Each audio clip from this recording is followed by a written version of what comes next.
走走走，人家神府的马车都等在巷口了，你还磨蹭什么？娘，您把我卖了多少钱？呸！什么卖不卖的？人家沈家是请你去当管事娘子，1个月3两银子，管吃管住，比你在这条街上骂那些赖账的划算多了。3两银子请个管事，娘，您信吗？信不信的，银子我收了，人家看中的就是你这张嘴。你从小骂遍半座城，赖账的、耍横的、上门欺负人的，这叫人尽其才。我懂了，又是找我这张嘴。说实话，我也纳闷儿，沈记裘缎庄那是城里数得着的大铺子，请个账房，请个掌柜不好吗？非得花3两银子请我这么个市井丫头去当管事，事出反常必有妖，要么这家有病，要么算了，不想了。反正我娘已经把银子揣进了裤腰。屋里坐着个人，不是什么老爷太太。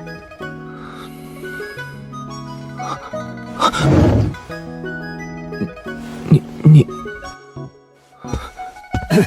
姑娘别见怪，这位就是我们沈记的少东家沈燕沈公子。我们少东家口有点笨，原来是个结巴。不对，好像比结巴还严重。这位爷急起来一句囫囵话都说不出。20岁的少东家守着这么大一份家业，结果一开口就卡壳。我大概猜到自己是来干嘛的了。沈管家，您就直说吧，请我来不是当管事，是当嘴，对不对？姑娘是明白人，我们老掌柜2个月前突然没了，走得急，铺子里的事全压在少当家一个人身上。可少当家性子话说不利索，账目再清楚也挣不过人家一张嘴。这2个月，欺上门来的、占便宜的、明抢暗夺的，一个接一个。少东家吃了多少哑巴亏，我看着都心疼。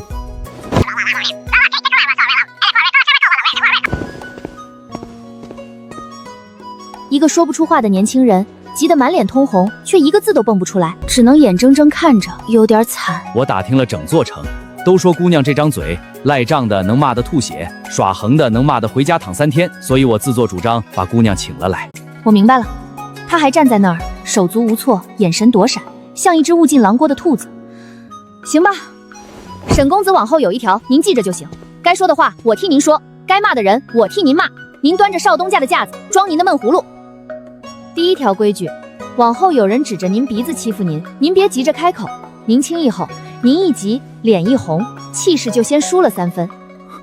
那我……您往我身后一站，看我怎么把那孙子骂得连他祖坟都冒烟。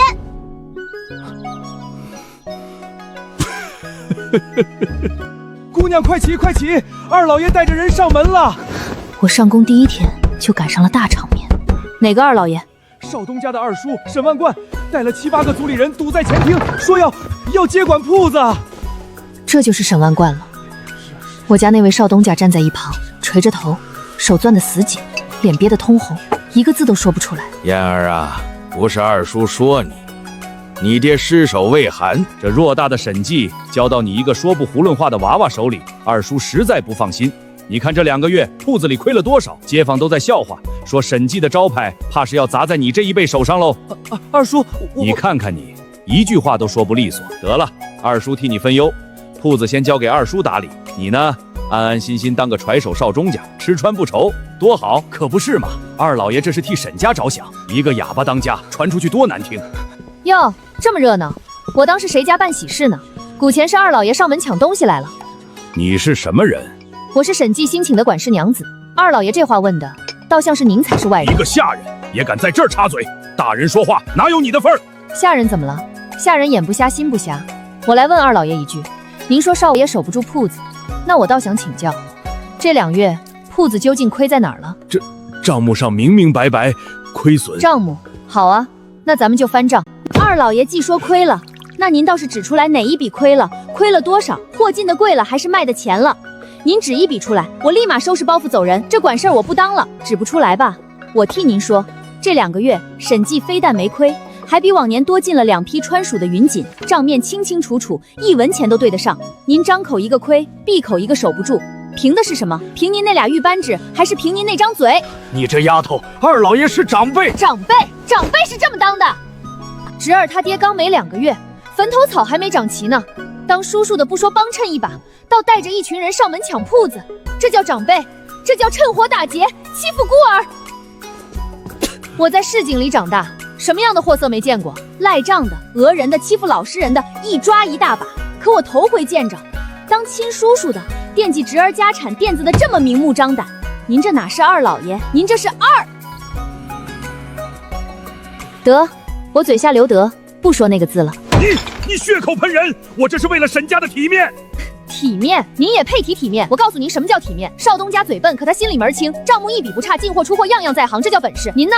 除了会带一帮闲人上门耍横，您还会什么？您要真有本事，您自个儿开铺子去啊，开得比审计还大，我第一个给您道喜。可您没这本事，您就只会盯着侄儿这份现成的家业，跟那庙里啃贡品的活鬼有什么两样？占着长辈的名分，干着爸的勾当。你这刁妇！我怎么了？我说错了？您有本事就拿凭据说话，指出账上哪笔亏了，指出少东家哪儿当不得这个家，指不出来就趁早带着您这帮乌合之众滚回去，别在这儿丢人现眼，处着跟一群等着分肉的野狗似的，也不嫌臊得慌。好得很，你等着，这事儿没完。没完您就再来，我这张嘴天天在这候着，您来一趟我骂一趟，来两趟我骂两趟，您要是脸皮够厚，尽管来。走。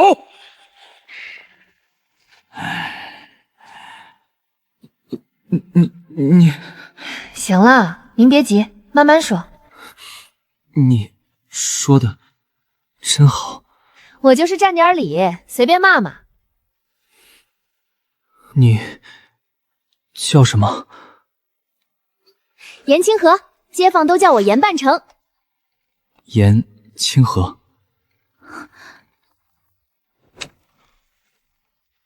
姑娘，这是您的赏。不是说好1个月3两吗？这一天就赏5两。今日您替少东家挡了二老爷，保住了铺子，这份功劳5两都少了。少东家的原话是：给他多给点儿。沈管家，我问您一句，老掌柜到底是怎么没的？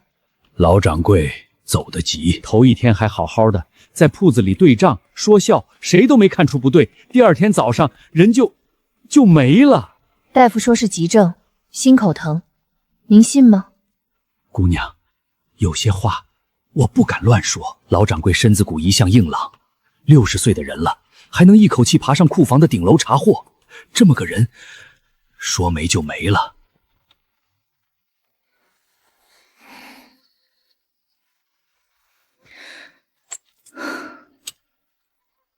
3两银子请个嘴替，5两银子一天的赏。沈家出手这么阔绰，图的真只是让我替少东家骂几句人？不对劲，老掌柜死得蹊跷，二叔急着夺产，这里头藏着比骂人大得多的事。严清河。也不知怎么的，忽然就不那么想撂挑子走人了。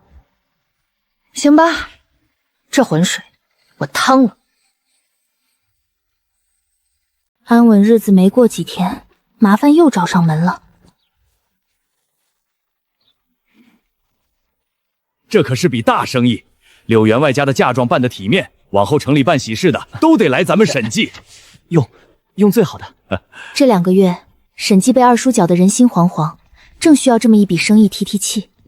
沈管家，柳员外好端端的，怎么突然想起来订咱们家的货？他家不是一向在锦云房订料子吗？这许是锦云房的料子不合心意，咱们审计的云锦本就比锦云房的好。有问题？说不好，总觉得太顺了。事出反常必有妖。不错不错，审计的手艺果然名不虚传。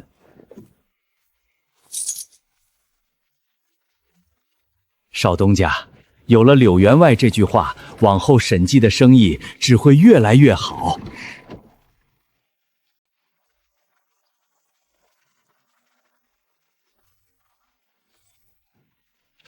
柳员外，您这是？沈管家，我柳某人诚心诚意来审计订货，你们却拿次等料子糊弄我。今日若不给我一个交代，这审计的招牌也不必再挂了。次等料子，这怎么可能？昨日交货的时候，您不是已经看过了吗？昨日只验了花色和表面，今早府里的绣娘拆开细看，才发现这批云锦的里子有问题。昨天顺顺当当，今天一早就出了问题，果然不对劲。哎呦，柳员外也在呢，真是巧了。赵东家，你这是做什么？我听说柳员外弃了我锦云坊来审计订货，心里头这个不是滋味啊。可转念一想，柳员外是识货的人，怎么会看走眼呢？所以我特意来瞧瞧这审计的云锦到底是什么货色。赵东家既然想看，那便让他看，只是看归看，手脚最好干净些。审计什么时候轮到一个小丫头做主了？赵东家只管看货，审计由谁做主，就不劳您操心了。柳员外，您过来看看这个。您瞧这里子，上好的云锦里子该是同色的熟丝，密而匀。可这匹里子掺了生丝，粗得很。这是拿次等料子充上等货呀。这怎么回事？您再看这匹，还有这匹。柳员外，恕我直言，这30卷里头怕是大半都掺了假。审计这是欺您不懂行，拿次货蒙您呢。30卷货，他随手一翻，就偏偏翻过有问题的几匹，未免也太巧了。不可能，我们审计的货从来都是……老管家，货就在这儿摆着，是真是假，柳员外的验货师傅一看便知，空口白话谁信呢？赵东家说的不错，这里子确实掺了生丝。好啊，审计，我刘某人诚心诚意来订货，你们竟拿次货糊弄我，这要是做成了嫁妆，我女儿嫁过去岂不是让人笑话？定金我不要了，这单生意作废。这货，我们沈少东家，有话您说呀，您倒是说说这次货是怎么回事？说不出来了吧？做了亏心事，自然说不出来。柳员外，您看这不打自招了，审计的招牌，我看啊也就这样了。说不出来了吧？做了亏心事，自然说不出来。柳员外，您看这不打自招了，审计的招牌，我看啊也就这样了。慢着，清河，别急，这货有问题，不代表问题出在审计。你是什么人？审计的管事娘子，赵东家，我倒要问问您，您锦云坊的东家好端端的，怎么就知道柳外今日来审计，还偏偏赶在这个节骨眼上带着人闯进来？我这是路过，听说柳员外在此，特来拜会。路过？赵东家，您这谎撒的跟3岁孩子似的。您锦云坊在城西，柳员外府上在城东，审计在城中。您从城西路过城中，去城东拜会柳员外，结果不早不晚，偏偏踩着验货这个点进来，还一进门就直奔这堆货，直接翻里子。赵东家，您这鼻子比狗还灵啊！隔着半座城都能闻见哪匹货有问题。你少含血喷人，货是假的，这是铁证，你狡辩也没用。货是假的，好啊。生丝粗的，假的。柳员外，我问您一句，这30讲货从审计的库房抬出来，到摆进您这验货的屋子，中间经了几道手？这货是我府上的下人从审计抬回去的，昨儿抬到我家库房搁了一夜。昨儿在刘府库房搁了这一夜，问题就说在这一夜。昨儿在您府上库房搁了一夜，那我再问您，看管这库房的下人是您的老人，还是新进才来的？库房的钥匙前几日交给了新来的一个小厮管着，那小厮是经人介绍来的。经谁介绍的？柳员外，您别急着定审计的罪，我把这里头的弯弯绕替您捋一捋。审计的云锦从库房抬出来那一刻是真是假？沈管家的账上，库房的存堂上白纸黑字，一匹一匹都记着尺寸、花色、丝料。这货抬出去的时候是好的，可在您府上的库房搁了一夜，就这一夜，货被人调了包。调包？不然呢？您想想，审计要真拿次货蒙您，那是傻子才干的事儿。柳员外，您是城里数1数2的人物，您家办嫁妆，多少双眼睛盯着。审计要坏了这单，招牌当场就砸了。少东家再嘴笨，也不至于蠢到拿自家招牌开玩笑。这么浅显的道理，赵东家会不懂？可有一种人懂，那就是巴不得审计招牌砸了的人。你血口喷人！我血口喷人？好啊，那咱们把话挑明了说。柳员外一向在您锦云坊订货，这回却弃了您，来了审计，您咽不下这口气，对不对？您眼红审计抢了您的大主顾，可您斗兽艺斗不过，斗价钱斗不过，怎么办？您就使阴招，花钱买通了柳员外府上新来的小厮，趁着货在库房搁着的那一夜，把好货换成次货，然后您掐着验货的点儿闯进来，当众接假，一石二鸟，既毁了审计的招牌，又抢回了柳员外这个大主顾。果然心里有鬼。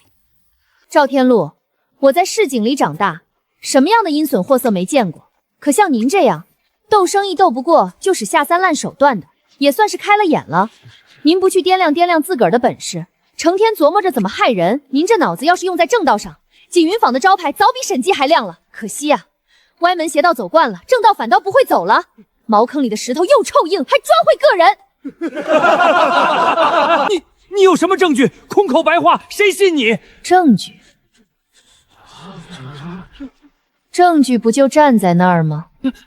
你说，昨儿眼里是不是有人给了你银子，让你把库房里的货调了包？我没有，我不知道你在说什么。没有？哼，你抖什么？你脸白什么？你腿软什么？我还没怎么着你呢，你先吓成这副德行。要是没做亏心事，你慌什么？我做贼心虚，全写在你脸上了。我告诉你，这事儿说大不大，说小不小。调包货物，栽赃陷害，坏的是柳员外府上的名声，砸的是审计的招牌。这要是闹到官府去，你一个下人扛得住吗？赵天禄给了你几个钱，够你抵这条罪吗？赵天禄有钱有势，出了事他拍拍屁股走人，把你往前一推，你就是那替死的。你信不信？等官府一问，他头一个咬定是你监守自盗，私自调包，跟他半点关系没有。到时候银子他花了，好处他占了，罪全是你一个人的。你别听他胡说，我根本不认得你。您说不认得我，可是昨夜里是您亲自把银子……赵东家，他为何一直看着你？少东家，真相要出来了。瞧见没有，柳员外，我什么都没问出来，是赵东家自个儿把这事儿给招了，这叫做贼心虚，不打自招。昨夜到底怎么回事？是赵东家找人联系的我，他说只要我把审计的货换掉，就给我10两银子。昨夜我趁库房没人，把云锦调了包，都是他让我做的。痛快，爽。审计的清白保住了。赵天禄，我刘某人在城里活了大半辈子，还没被人这么耍过。你为了抢我这单生意，竟使出这等下作手段，把我当傻子耍。你当我刘某人的名声是你想毁就毁，想用就用的？柳员外，误会，都是误会。那小厮血口喷人，会。赵东家，都到这份上了，您还嘴硬？您也别急着喊冤，我替您把这笔账算算清楚。为了抢一单生意，买通人证，调包货物，栽赃陷害，当众污蔑，这一桩桩一件件，哪一样是正经生意人干得出来的？您锦云坊的招牌，我看也别挂了，挂着也是丢城里绸缎行的脸。这种人做的货，往后谁还敢买？今日能陷害审计，明日说不定就敢糊弄客客。您以为您聪明？您以为神不知鬼不觉？我告诉您，做生意靠的是手艺，是良心，是招牌。您手艺不如人，就该回去把料子织得更好；您招牌不如人，就该回去把生意做得更实在。可您呢？您不琢磨这些，成天琢磨怎么害人，怎么使坏，怎么把别人踩下去。这种心思，就是把您那锦云坊的招牌擦得再亮，也照不出人样来。哼！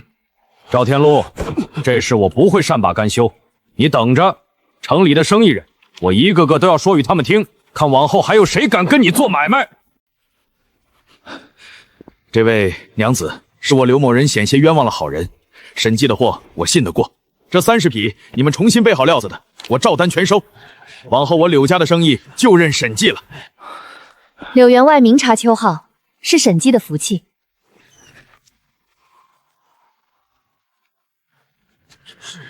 真把我吓着了，真把我吓着了，姑娘，多亏了你，这要是真被认定以次充好，审计这块招牌就难保了。你行了，慢慢说。你怎么知道是调包？我不知道。不知道。我一开始也不知道，我就是觉得不对劲。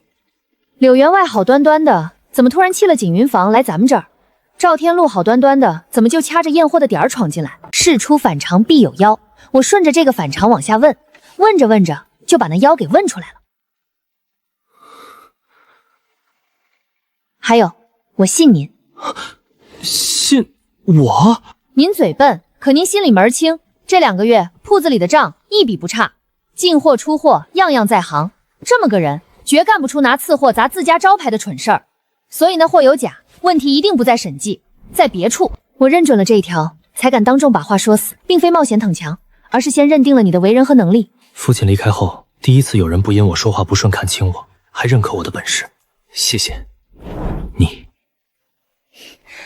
他不过说了3个字，怎么听着比5两银子还让人舒坦？唉，谢什么？我拿了审计的月钱，替审计办事，应当的。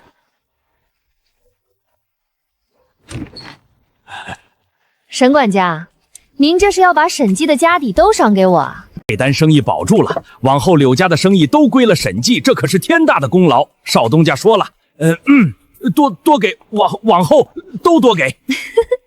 这位少东家话虽然说得慢，赏银倒是给的痛快。沈管家，我问您，赵天禄一个开绸缎庄的，怎么会知道柳员外今日来审计交货？这消息是谁透给他的？这单生意除了柳员外府上，就只有咱们审计的人知道。赵天禄能掐着点儿闯进来，说明咱们审计里头有人给他通风报信。姑娘的意思是，铺子里有内鬼，而且这内鬼跟赵天禄勾着。赵天禄一个外人，费这么大劲儿要砸审计的招牌，图什么？他跟审计无冤无仇，除非有人许了他好处，让他帮着一块儿把审计搞垮。您想想，这城里谁最想把审计搞垮？谁最想让少东家守不住这份家业？沈万公。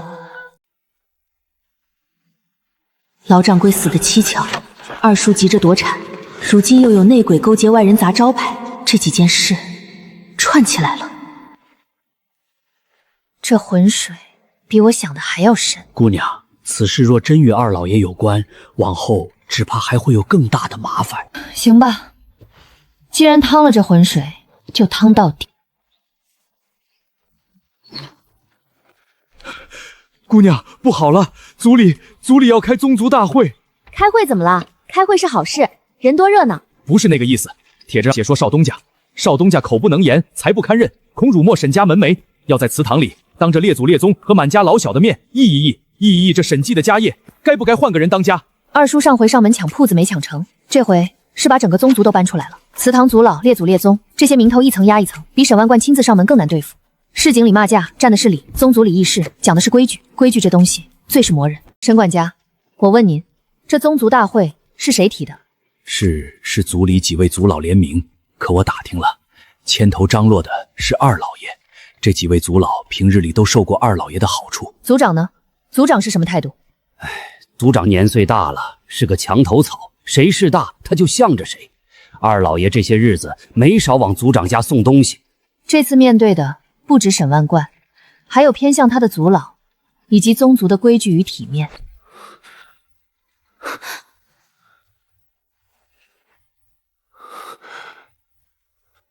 清河，我是不是真的不配当这个家？我不是气他，是气那些让他怕成这样的人。谁跟您说的您不配？沈公子，您给我把腰杆挺直了。这2个月的账是谁一笔一笔对清的？我库房里那几百匹货，什么花色，什么料子，进价多少，卖价多少，是谁记得一清二楚？柳员外那单生意，那30匹云锦的尺寸花样是谁定的？是我。这不就得了？您嘴笨，说不出话，这不假。可当家靠的是嘴吗？当家靠的是心里有本账，脑子里有杆秤。这2样，您哪样缺了？您爹把审计交到您手上，是因为您是他儿子，更是因为您守得住。那些成天嚷嚷您不配的人，他们守得住吗？他们除了会算计您这份家业，还会什么？您别怕，祠堂里那帮人，我替您对付。您只需要记住一条，您是审计的少东家，是老掌柜认定的当家人。您往那儿一站，把腰杆挺直了，别的交给我。好，我信你。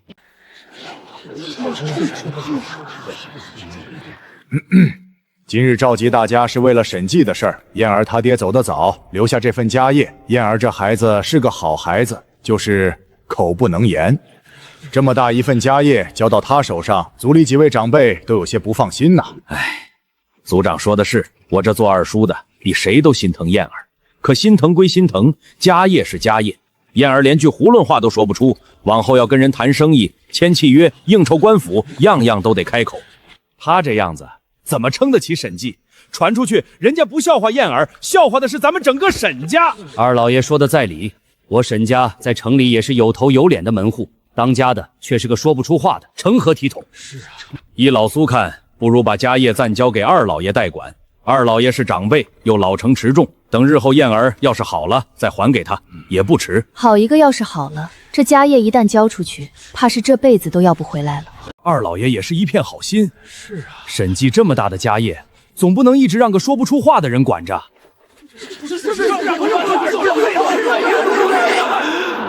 燕儿，你若有话，便当着列祖列宗和诸位长辈说出来，二叔也不愿委屈了你。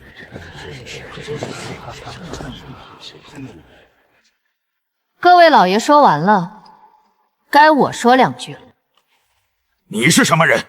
这是沈家的宗族大会，商议的是沈家的家事，几时轮到一个外人插嘴？外人？我是沈记的管事娘子，替少东家打理铺子。少东家嘴笨说不出话，我替他说，这不正好？各位老爷方才说了那么多，说少东家不配当家。行，那我替少东家问各位一句，诸位说他不配，凭的是什么？凭他说不出话。说不出话就不配当家。好，那我请教各位一个道理，当家的是管人管事管账还是管说话？我审计几百匹货，进出多少银子，全在少东家心里记着，一笔不差。他嘴笨，可他账不糊涂；他话少，可他事不含糊。各位老爷倒是嘴皮子利索，我倒想问问，谁能像少公家这样，把几百匹货的花色料子、进价卖价一样不落，全记在脑子里？这话倒也有些道。果然，他们除了拿少当家的口疾做文章，根本说不出他哪里当不好这个家。说不出话是缺陷，这我认。可各位就揪着这一条，把少东家说的一文不值，好像他除了嘴笨就一无是处，这公道吗？二老爷方才说心疼侄儿，比谁都心疼，这话说的真好听。我本就心疼燕儿，是吗？那我倒要问问二老爷，您这心疼怎么专挑着审计生意好的时候疼，专挑着能夺产的当口？你这话什么意思？什么意思？二老爷心里清楚。前些日子您带着一帮族人上门，说少东家守不住铺子，要接管。我问的指不出一笔亏账，灰溜溜的走了。这才几天，您又鼓动几位族老开着宗族大会，还是要夺产。二老爷，您这心疼侄儿，疼的可真是见缝插针啊！你血口喷人！我这是为了沈家的体面。体面？好，那咱们就说说体面。二老爷，我问您，柳员外那单生意，赵天禄怎么就掐着验货的点儿，闯进审计去砸招牌的？这与我何干？那是赵天禄跟审计的过节。与您无干。那单生意除了柳员外府上，就只有审计的人知道。赵天禄一个外人能掐着点儿闯进来，是有人给他通风报信。我就纳闷了，赵天禄跟审计无冤无仇，费这么大劲儿要砸审计的招牌，图什么？除非有人许了他好处，让他帮着一块儿把审计搞垮。二老爷，这城里谁最想把审计搞垮？谁最想让少东家守不住这份家业？您夺产夺了2回，一回上门硬抢，一回鼓动宗族。赵天禄砸招牌，您夺家业，一个在外头砸，一个在里头夺，配合的这么默契。这要说没勾连，我这脑子可想不明白。这么一说，确实太巧了，难不成真是二老爷安排的？一派胡言！你有何证据敢在此血口喷人？你有什么证据说我跟赵天禄勾结？证据？赵天禄栽赃那日被我当场揭穿，买通柳员外府上小厮调帮货物的事，人证物证俱在。如今这案子官府正查着呢。二老爷，您猜猜看，那小厮被官府一审，会不会招出这背后还有谁给赵天禄递的消息许的好处？这是诈他的。那小厮只招了赵天禄，还没牵连到二叔，可我赌他心虚。果然，就这一下，够了。各位老爷，方才你们说少中家不配当家，我不服，我倒要说说究竟是谁不配。族老贾老爷，去年冬天您说家里揭不开锅，跟老掌柜借了50两银子命急，老掌柜二话没说借了，这银子至今没还吧？你怎么知道？账上记着呢。老掌柜是厚道人，借出去的银子从不催，可账一笔一笔都记着。族老爷，前年您儿子成亲，审计送了多少贺礼？您记不记得？20匹上等的绸缎白送的，1文钱没收，这也在账上。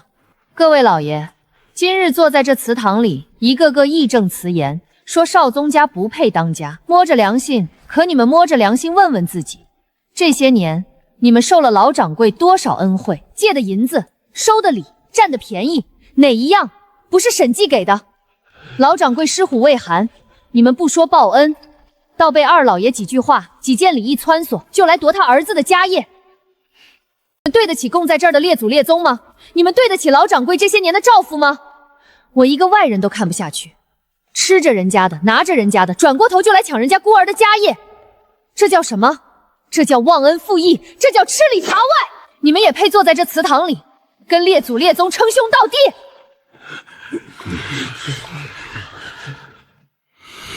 族长，您是长辈，您公道，您评评这个理。少东家嘴笨，可他守着账，守着货，守着他爹留下的招牌，兢兢业业，何错之有？二老爷惦记家产，勾结外人砸招牌，鼓动族老夺家业，这才是真真正正的辱没门楣。老朽糊涂了。燕儿他爹在时待族里不薄，他这份家业是他一刀一剪挣下来的，何该传给他儿子？燕儿虽口不能言，可管事、礼账、守业样样不差。这管事娘子说的对，当家靠的是心，是本事，是老夫先前偏听偏信，险些误了大事。既仍归燕儿当家，日后谁再敢生夺产的心思，就是与沈家的列祖列宗过不去，与老朽过不去。是，族长说的是。风水轮流转，我心里那叫一个爽。二老爷，慢走，您那点心思趁早收了吧。这审计，您夺不走。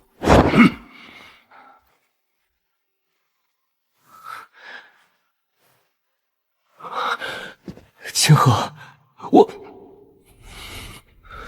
我爹的家业，我守住了。不是您守住的，是咱们守住的。咱们，您出账出货出本事，我出嘴出力出这张不要脸的皮。咱们俩一个闷葫芦，一个破锣嗓，凑一块还真他娘的是天生一对。坏了，嘴快，说秃噜了。祠堂里扎20那下，他脸白的那么快，这说明他心里有鬼，而且是大鬼。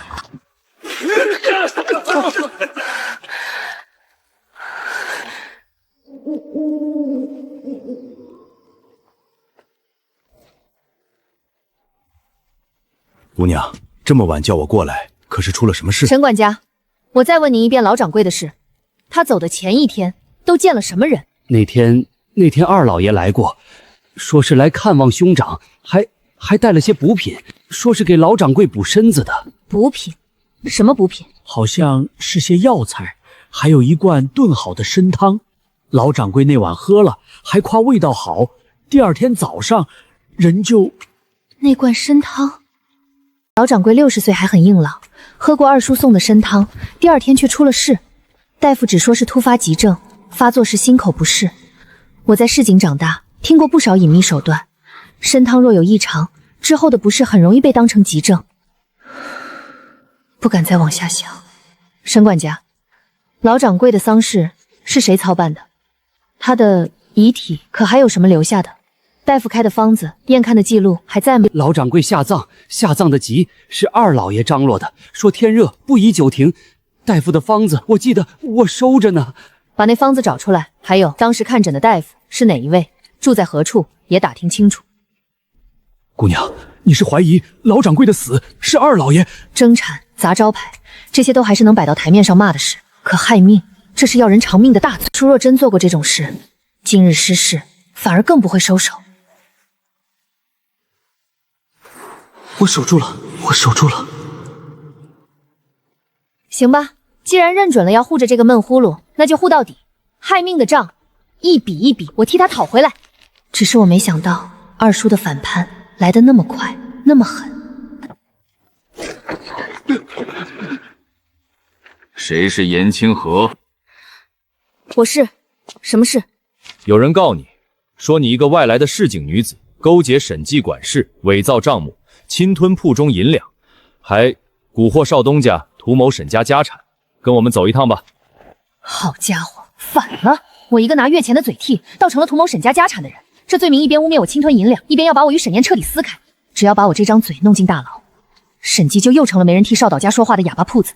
是二叔，除了他没别人。官爷，这里头一定有误会，我们姑娘她有没有误会？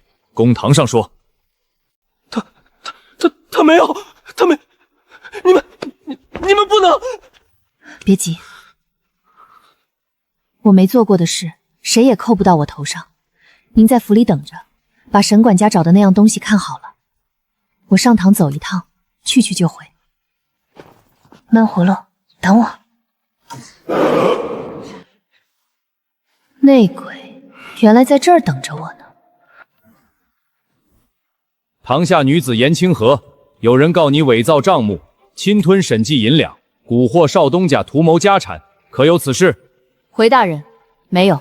大人明鉴，这女子来路不明，是从市井里花钱雇来的。她仗着一张利嘴，把我那侄儿哄得团团转。她进审计不过月余，我那侄儿就对她言听计从，赏银赏得没了数。这分明是包藏祸心，要一步步把沈家的家业都骗到她手里。大人，小的在账房当差，亲眼看见这女子私改账目，把铺里的进项往少了记，那插出来的银子都进了她自己的腰包。小的也看见了，她还常跟少东家单独待在屋里，鬼鬼祟祟的，不知道嚼什么舌根。她一个外人，凭什么在铺里说一不二？还不是把少东家哄住了，想图谋家产，图谋家产，就骗家产。严清河，人证俱在，你还有何话说？这2个月跟着沈管家，早已将铺子的账目、货物和规矩摸得一清二楚。大人，他们说我私改账目、侵吞银两，这罪名好定也好查，账本就在审计，白纸黑字。大人只需派人去把账本取来，一笔一笔核对，是真是假，一目了然。我倒要问这位账房先生一句，您说我把进项往少了记，侵吞了银子，那我问您，审计的账是几日一结？入账要过几道手，盖几个戳？您既在账房当差，这规矩该门清吧？这3日一结。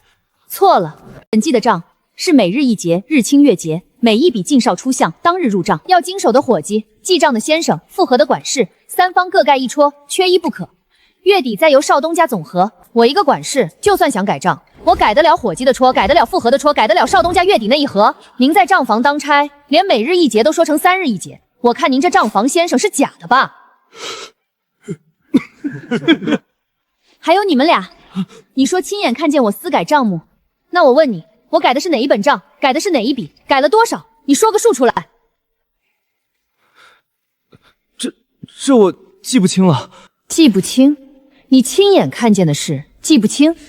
哼，我告诉你为什么记不清，因为压根没有这回事。你说我图谋沈家家产，行，那我问你，我一个拿月钱的管事务娘怎么图谋？沈记的家业是有田契、有房契、有铺契的，这些契书哪一张能过到我一个外人名下？我图谋家产，我图谋得了吗？我要真图谋家产，我得先图谋成沈家的人。我姓沈吗？我入沈家的族谱了吗？说来说去，这几位的话全是空的。查账，账查不出问题；说我改账，说不出改的哪一笔；说我图谋家产，图谋不了半张契书。大人，这不是告状，这是诬陷。你血口喷人！血口喷人，二老爷，那我倒要问问您，血口喷人，这几位证人，一个是账房副手，2个是新来的伙计，凑巧了，全是您夺产不成之后才安插进审计的人吧？您上门硬抢，没抢成；鼓动宗族，没夺成，这2条路都走死了。您就使出这最下作的一招，先往我头上泼脏水，把我这张替少东家说话的嘴弄进大牢。只要我进了牢，审计就又成了没人替少老爷撑腰的哑巴铺子。您再想夺，就容易了。二老爷，我说的对不对？你休要含血喷人！大人，您别听他胡说，他这是狗急跳墙，倒打一耙。来人，去审计取账本，传铺中伙计记账复核诸人到堂，一一核对。是。若这女子所言属实，诬告反作，这几个证人还有原告。大人，小的有要事禀报。来了，那是替老掌柜看诊的大夫和当日的药方。大人，小的要告沈万贯谋害人命。谋害人命，你可知诬告的罪名？细细说来。大人明鉴。小的是沈家的老管家，跟了老掌柜30年。2个月前，老掌柜突然暴毙，大夫说是急症，心口疼。小的当时就觉得蹊跷，老掌柜身子骨一向硬朗，60岁还能爬库房顶楼查货，怎么会说没就没了？这位就是当日给老掌柜看诊的孙大夫，小的把他请来了。孙大夫，您把当日的情形跟大人说说。回大人，小老儿当日去沈府，老掌柜已经没了气。小老儿看那症号，口唇发青，指甲乌紫，绝非寻常急症，倒像是中了毒。可当时沈家二老爷在场，塞给小老儿一锭银子，让小老儿写个急症暴毙。小老儿一时糊涂，收了银子就昧着良心写了。这些日子，小老儿夜夜睡不安稳。这是小老儿当日私下记的真实症状，一直藏着，大人明察。大人，这是老掌柜咽气前1晚喝的参汤所用的药材方子，是二老爷亲手送来的补品。那晚老掌柜喝了参汤，第2天早上人就没了。这参汤里到底掺了什么？一查便知。一查便知。大人，这是污蔑。那参汤是小的一片孝心，孝敬兄长的，人死如灯灭，谁知道他是怎么没的？孝心，二老爷，您这话说的可真是要遭雷劈。大人，容民女把这里头的弯弯绕一件一件捋清楚。老掌柜在时，沈姬的家业牢牢握在他手里，二老爷插不进半根手指。老掌柜一死，少庄家口不能言，这才给了二老爷可乘之机。大人您想想，老掌柜死的那样急，那样巧，恰恰死在二老爷那送了参汤的第2天。人一死，二老爷立马张罗着草草下葬，说什么天热不宜久停，又塞银子给大夫，逼他写急症暴毙。他为什么要急着下葬？为什么要逼大夫改口？因为他怕老掌柜的遗体留着，被人验出真相。老掌柜尸骨未寒，二老爷就迫不及待地跳出来夺产，先上门硬抢，抢不成鼓动宗族，宗族夺不成，勾结外人赵天禄砸招牌，砸招牌没砸垮，最后干脆诬告民女，要把民女这张替少庄长说话的嘴关进大牢。大人，一桩接一桩，环环相扣，桩桩都指着同一个人，同一个念头。二叔沈万贯觊觎兄长的家业，害了亲兄长的性命。他这哪里是什么二老爷，他这是谋财害命的疯。他今日跪在这公堂上喊冤，可他抬头看看，他敢不敢去沈家的祠堂，当着他亲哥哥的牌位，把孝心这2个字再说一遍？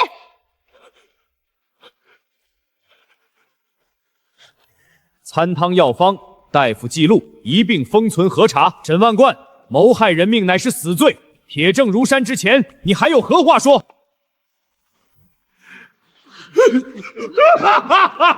是我下的毒，那家业本该有我一份，老爷子偏心，全给了燕儿那个哑巴，凭什么？凭什么？老掌柜，您走的不明不白的，这笔账今日讨回来了。沈万贯谋害亲兄，诬告良善，数罪并罚，收监候斩。几个做伪证的伙计、账房副手以及收银改单的孙大夫各自领罪。赵天禄勾结害人的旧案也被一棒翻出。